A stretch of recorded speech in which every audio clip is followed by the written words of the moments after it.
Hello everyone, I hope कि आप सब अच्छे होंगे और अच्छे नहीं भी होंगे, अच्छा प्रिटेंड तो कर ही रहे होंगे। अभी हम लोग बात करने वाले हैं खलीलुर रहमान साहब के बारे में। और सच बताऊं तो ये बंदा पाकिस्तान में बहुत ज्यादा फेमस है। और फेम का कारण क्या है? क्योंकि ये बहुत अच्छे उम्दा किस्म के राइटर हैं और बहुत अच्छे जो है ना, इन्होंने बहुत अच्छे अच्छे टीवी शोज लिखे हैं, बहुत अच्छी अच्छी मूवीज लिखी है जो पाकिस्तान के अंदर बहुत ज्यादा हिट है। मतलब पाकिस्तान के अगर टॉप राइटर में आप इसका शुमार करना चाहो तो वो ये हैं। और इनकी शायरी, इनकी पोएट्री तो भाई साहब माशाल्लाह बहुत ही अच्छे।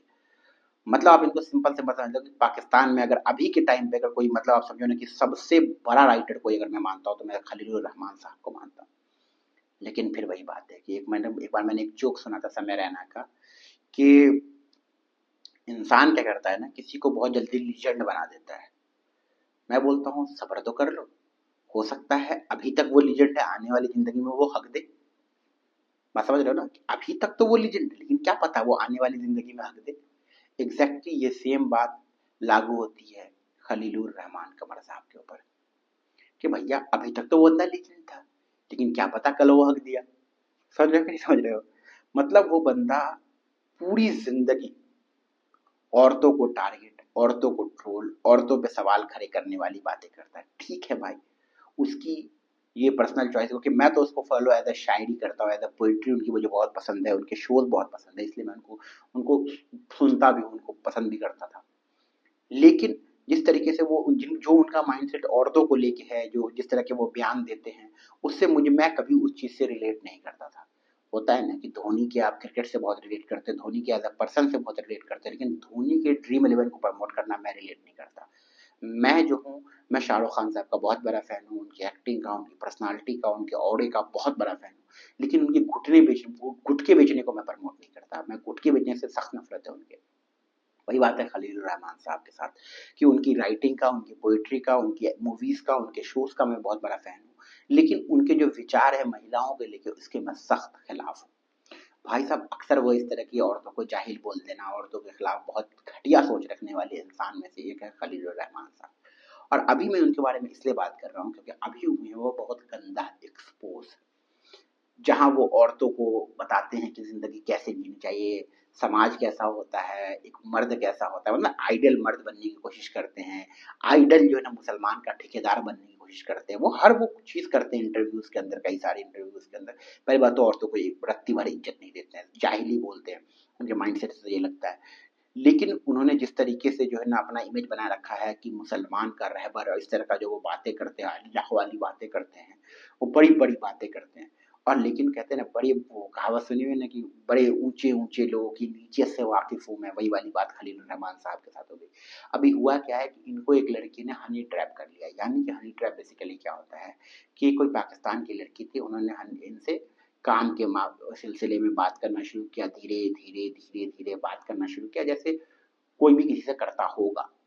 लेकिन बात यहाँ बिगड़ी कि उस लड़की ने रात को खलील रहमान साहब को अपने घर पे बुलाया और वो भाई साहब पहुंच गए उससे मिलने के लिए। जब वो वहां पहुंचे तो लड़की तो थी लेकिन लड़की के चार और लड़के भी थे। मतलब लड़की ने कुछ लड़कों को बुला लिया और लड़के ने खलील रहमान साहब को पकड़ा, मारा, पीटा, लूटा, सब कुछ किया इनके साथ। भाई साहब इतने मजबूर हो गए, बताया इन्होंने कि मुझे इसे किडनैप करके ले गए, कहीं रास्ते में छोड़ दिया, ये किया, मेरे पास पैसे नहीं थे, मुझे बहुत सारी चीजें, मेरे पर गोली चलाई, ये किया वो किया। ये सब गलत है, मैं इस बात की फुल सपोर्ट में। लेकिन खलीलुर रहमान साहब रात के समय उस लड़की घर पे कर क्या रहे थे? कौन सा फतवा देने गए थे? कौन सा उनको जो है ना इस्लामिक ज्ञान देने गए थे? कौन सी ऐसी बात बताने गए थे? कौन सा ऐसा स्क्रिप्ट लिखने गए थे? कौन सा ऐसा फिल्म का साइन अप करने गए थे उनके साथ? आपको बहुत सारे लोग आएंगे ये बोलते हैं कि अगर खलील रहमान साहब रात के 2 बजे मर्द से मिले तो कोई दिक्कत नहीं, लेकिन औरत से मिले तो तुमको दिक्कत है बे साले। हम बोले मर्द हो या औरत, रात के 2 बजे क्यों मिलना है किसी से? समझ रहे हो ना? और खास करके जब आपका ऑरा ऐसा हो, आपकी पर्सनालिटी ऐसी हो, तब तो भैया आपको ये सब चीज बहुत ज्यादा अवॉइड करना चाहिए। आप पब्लिकली मिलो ना यार, आप खोपचे में, वो भी रात के में अकेले लड़की से मिलने जाना, बॉडी गार्ड ना साथ में किसी को लेके, अकेले गाड़ी ड्राइव करके भाई साहब चले गए लड़की से मिलने के लिए। उनके साथ ये हादसा हुआ। भाई साहब की हिम्मत देखो, इन्होंने पुलिस को बताई और बताया पुलिस को कि हमारे साथ ऐसा ऐसा हुआ, इस लड़की ने मुझे हैनी ट्रैप किया, ये किया वो किया, ये सारी चीजें बताई। इन सब से मोरल ऑफ द स्टोरी ये है कि भाई साहब एक इंसान जो अपने आप को अल्लाह वाला बताता था, अपने आप को ये बताता था कि भाई साहब औरतें कितनी गलत है, मर्द कैसा होना चाहिए, एक आइडियल पर्सन कैसा होता है, वो जो चीजें ये बातें करता था, उस पे इस बंदे ने खुद ही हक दिया। तो मेरा फिर से आप लोगों से यही सवाल है और आप लोगों से फिर से यही रिक्वेस्ट है कि हमेशा अपने आइडल बहुत सोच समझ के बनाएं और समय लें। आप नहीं जानते जिनको आज आप फॉलो कर रहे हैं, जिनकी बातें आपको बहुत इंस्पायर करती है, जिनकी बात सुन के आप बहुत इन्फ्लुएंस होते हैं, हो सकता है कि वो आगे चल के हक दे या पहली जिंदगी है वो हक चुका होगा। ऐसे बहुत सारे लोग, जैसे मेरा भी जैसे दो दोस्त है, उसने क्या किया ना, पहली जिंदगी में उसने बहुत फ्रॉड काम किए, लोगों का लाखों करोड़ों डुबा चुका है। वो मेरे एक दो तीन दोस्त हैं, उन्होंने बहुत सारे पैसे लाखों करोड़ों के डुबा दिए, ठीक है, मैं जानता हूँ। अब वो लोग क्या करते हैं इंस्टाग्राम पे, अब इंस्टाग्राम पे और फेसबुक पे वो भगवत गीता का ज्ञान देते हैं कि आज मैं बात करूंगा भगवत गीता के अध्याय नंबर 14 के बारे में और मैं आपको बताऊंगा कि श्री कृष्ण ने इसमें क्या बोला है। ऐसी बातें करते हैं वो, और हो सकता है कि वो आगे चल के फेम गेन कर ले, फेमस हो जाए, ठीक है, और फेमस अगर हो गए तो दुनिया को क्या दिखेगी, क्या पावा है। लेकिन हमारे जैसे लोगों को पता है कि कितना बड़ा फ्रॉड है, कितने लोगों का लाखों करोड़ रुपए डुबा चुका है। एग्जैक्टली वही बात है कि भाई साहब अपने आइडल्स जिनको फॉलो करते हो, जिनसे आप इन्फ्लुएंस होते हो, कई सारे लोग शहाबुद्दीन को बहुत आइडल मानते हैं। भाई वो क्रिमिनल है, उसने मर्डर किया, कोई कैसे उसको आइडल मान सकता है भाई, बिना सर पैर की बात है ये तो। लेकिन लोगों का लोग है, इंसान तो इंसान है, क्या बोलते हैं ना, अंधे हैं साले फैन तो, ठीक है। तो मोटा मोटी यही बात है, खलीलुर रहमान साहब बहुत गंदा एक्सपोज हुए इस चीज को लेके। अपना वो अपना पक्ष दे रहे हैं, अपना अलग उनका एक नजरिया है जो हमेशा उनका रहता है।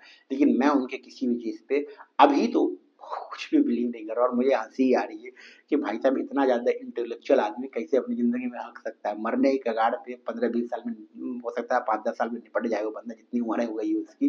लेकिन वो बंदा इस तरह की ट्रैप में कैसे फंस सकता है, किसी लड़की के बुलाने पर रात के 2 बजे उसके घर कैसे जा सकता है, जबकि वो शादीशुदा है, उससे बड़ी तो उसकी बेटी है खलील रहमान साहब की। आई थिंक है, मैं कंफर्म नहीं हूँ लेकिन है मेरे हिसाब से। बाकी अब आप बताओ खलील रहमान साहब को अगर आप जानते हो, उनके बारे में क्या सोचते हो, और उनकी इन छोटी गिरी हुई हरकत के बारे में आपका क्या कमेंट ओपिनियन है, ठीक है। इससे पहले भी भाई साहब एक थे जो बहुत अल्लाह वाले बनते थे, अब तो वो इस दुनिया में नहीं रहे, पाकिस्तान के ही थे, मैं उनका नाम नहीं लूंगा।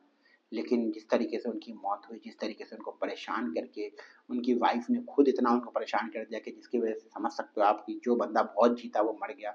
तो ऐसे लोग बहुत सारे हैं जो मतलब जो है ना टीवी पे जो है ना रमजान ट्रांसमिशन जैसे शो कर रहा है, ट्रांसमिशन जैसे शो कर रहा है, और उसमें कई बार उसकी गाली के शब्द और बहुत सारी चीजें अब शब्द आ जा रही है। देखो आप अपना इमेज जिस तरीके, जैसे हम लोग को गाली बोलना बहुत नॉर्मली, हम लोग बहुत नॉर्मली कैजुअली बोलते हैं, लेकिन कुछ लोग अपने आप को इस तरीके से दिखाते हैं और अपना इमेज इस तरीके से बिल्ड करते हैं कि भैया हम तो सीधे अल्लाह वाले हैं, और फिर जब वो हकते हैं ना तो बहुत अजीब लगता है। बाकी इन चीज़ों पे आपका क्या ओपिनियन है, ठीक है, कमेंट सेक्शन में बताइए। और खलीलुर रहमान जैसे अगर आपके आसपास के कोई लोग हैं जिनको आप ऐसे हरकत करते हो, जानते हो, जो बनता है बॉलीवुड में स्वीट एंड स्वामी टाइप का लेकिन है बहुत हरामी टाइप का, तो कमेंट में उसका नाम जरूर लिखना। बाकी अपना ख्याल रखें, बाय बाय।